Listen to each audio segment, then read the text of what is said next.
Hi guys, so touchdown Montenegro. So I'm here, Our Lady of Rock Island. Actually, kala ko hindi siya kasama dun sa...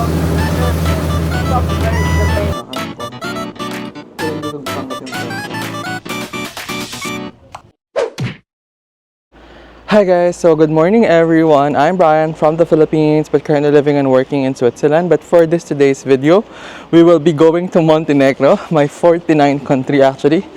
Pero anyway, nandito pa ngayon ako sa Dubrovnik, Croatia. So from Dubrovnik, Croatia, nag-book ako ng Get Your Guide ticket. It costs around 3,000 plus pesos or 55 euros. And I'm very excited kasi first time ko nga sa Montenegro. Plus, medyo cloudy kasi dito sa Dubrovnik. So iiwasan natin yan. But I think it's just the same weather sa Montenegro, no? And basta samahan nyo ako for this trip and explore natin together ang Montenegro. So let's go guys!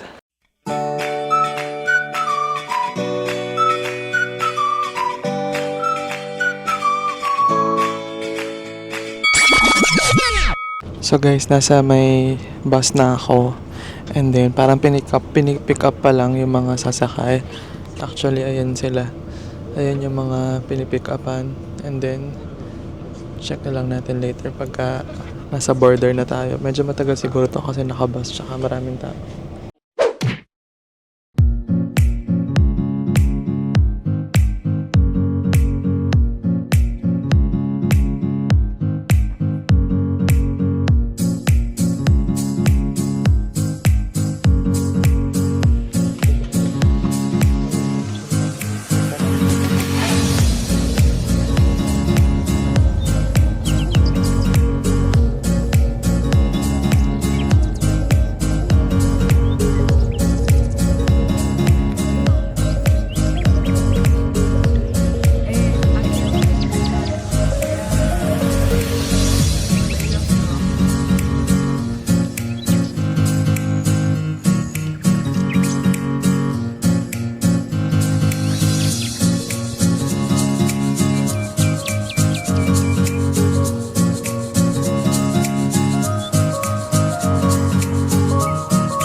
Hi guys, so touchdown Montenegro. So I'm currently at Peras, Montenegro specifically.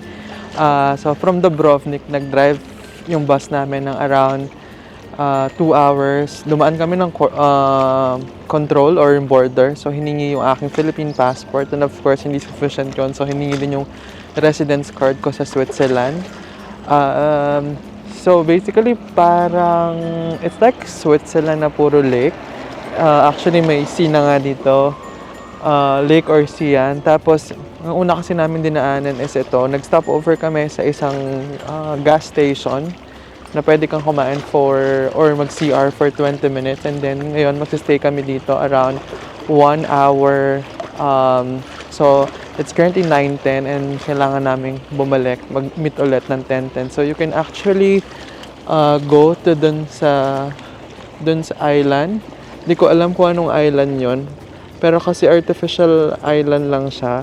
So I didn't opt to go there. But anyway, I'll be giving you some fun facts na shinare ng aming tour guide. Nila is that Montenegro's name came actually from Monte and then Negro. So meron daw pumunta dito and then nakita yung lugar na to because kung makikita nyo kasi puro mountain yung nasa paligid and sakto ata medyo maulan that time nung pumunta sila dito and then yung mountains ay black, so pinangalan nila na Black Mountain, parang ganon. So you have the Monte, which is the mountains, and then Negro, which is black. So yun yung tinawag kung bakit ganon yung pangalan ng bansa na Montenegro.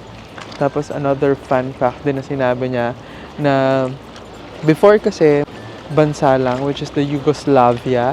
Actually, kasama doon iba't ibang countries. For example, Croatia, Bosnia and Herzegovina, and Montenegro. Dati, before, isa lang sila na country. So, ibig sabihin, yung mga salita nila, isa lang din.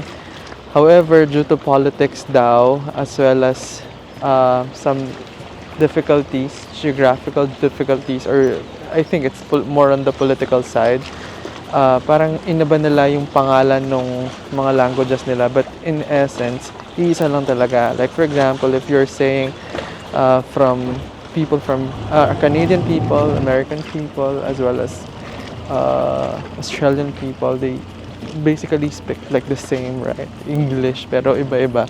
So, iba-iba lang ng accent. So guys, di ko alam kung nakikita nyo, pero itong island na to, yung island, Our Lady of Rock Island.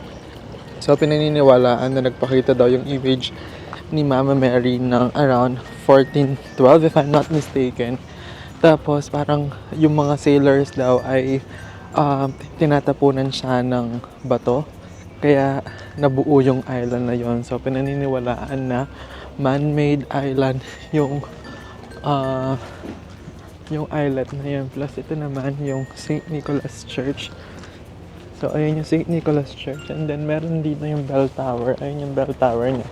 That's the highest bell tower in the Baytown. And, pwede kang umakyat doon for 1 euro. Pero, ayoko na umakyat. So, maglalakad-lakad na lang tayo. So, ang unang stop nga is namin dito ay Peras, Montenegro. So, basically, sikat siya in terms of para naging may isang naval na academy daw na sikat dito before.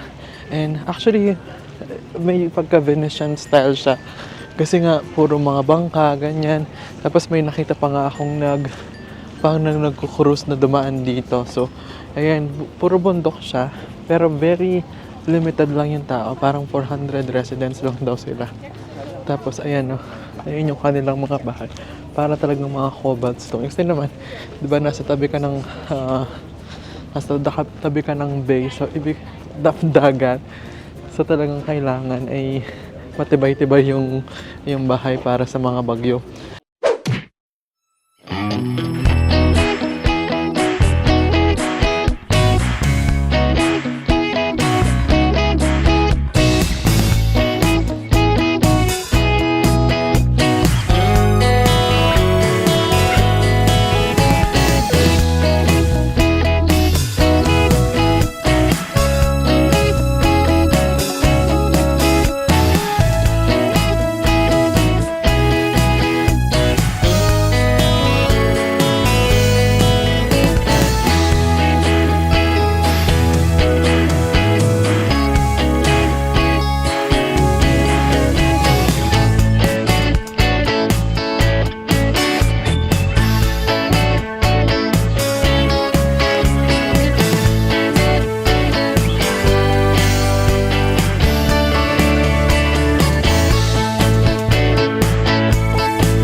And voila guys, nandito na kami ngayon sa Our Lady of Rock Island. Actually, kala ko hindi siya kasama dun sa trip. Pero in fact, kasama pala siya. So, ayan yung view. Parang Iseltwald, Lake Brienz ng Switzerland. So, ganito.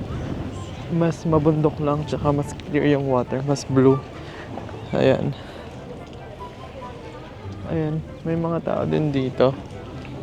Pero super nice naman. May mga maliliit na boat. Sobrang dami namin, like 40 kami. So need naming magmalaking bangka. Tapos daw, I think pupunta kami ng Kotor. So mag-spend lang kami ng 20 minutes dito. Tapos alis na din kami.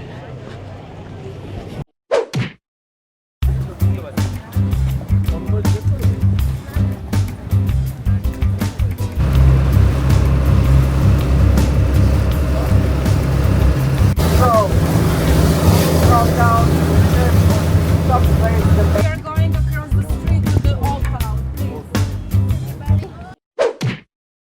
So kakatapos lang ng boat trip namin. So medyo matagal yung boat. Tapos yung mga 20 to 30 minutes.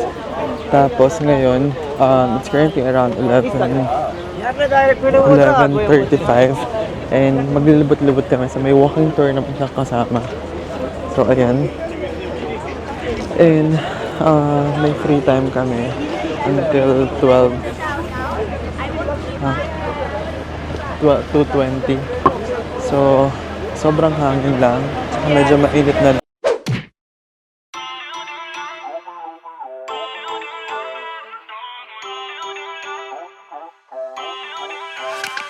Feel uninvited. Left your home in West LA. I'm not excited. So uninspired. On my way to play the bay while you're alone. This girl's a wonder. Sa mga She travel. loves me, yeah. She needs to know I love her. I wonder if we'll make it through this summer. Just wanna touch like back when we were younger. Yeah. Why don't you love me, love me, love me? Touch me, touch me, touch me no more. Hi guys, so nasa may Kotor naman kami ngayon, Kotor Montenegro. We just had a long boat ride papunta dito sa may old town nila. But anyway, I'll be giving you some fun facts about Kotor Montenegro. Number one, it is the one of the most preserved medieval town here at Adriatic. And then pangalawa, cats run the town. So, tignan nyo naman yung cat na to. Ayan. Sabi nila, Kotor is famously full of friendly stray cats. Local feeds and take care of them and they become a beloved symbol of the town. You'll even find a cat museum daw and cat themed souvenirs everywhere. So, punong-puno nga ng pusa dito na nakikita ko. Ayan o. Meron pang bubble tea dito. Pero normal kasi hindi authentic yung mga bubble tea nila dito. Hindi ganun kalamig.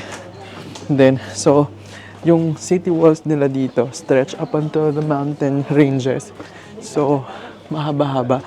Sabi nga ng guide namin, kung 2-point-something kilometers lang yung walls ng Dubrovnik, dito naman mga 5-point-plus kilometers. So, ayan. Sobrang ganda ng fields dito. Ayan. Pagka kumakain ka sa Europe, guys, may bread muna, tsaka may olive oil at saka balsamic vinegar. Isasaw-saw tong bread, tapos ikakainin.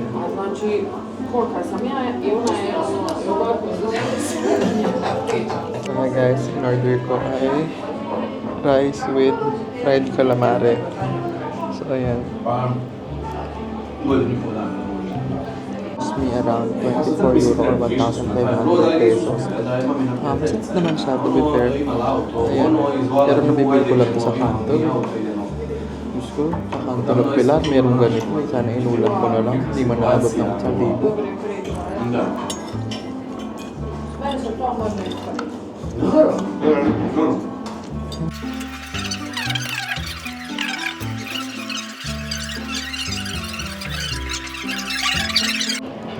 Guys, wala makakapigil sa akin. Nag-ice cream.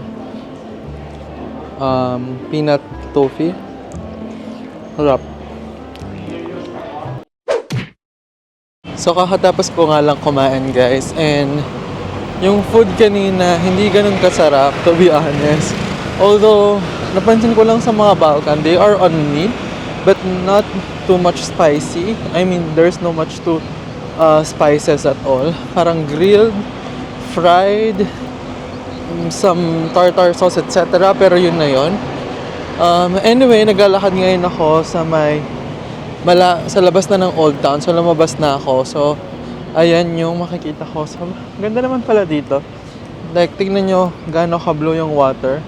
And then, pwede kang umakyat dyan all the way up sa taas ata. Pero I guess may entrance yan. Pwede din sa Old Town, guys. May market dito. Parang local market siya. So, may mga binibilhan. Tulad na lang ng cheese. Ng mga, ayan o.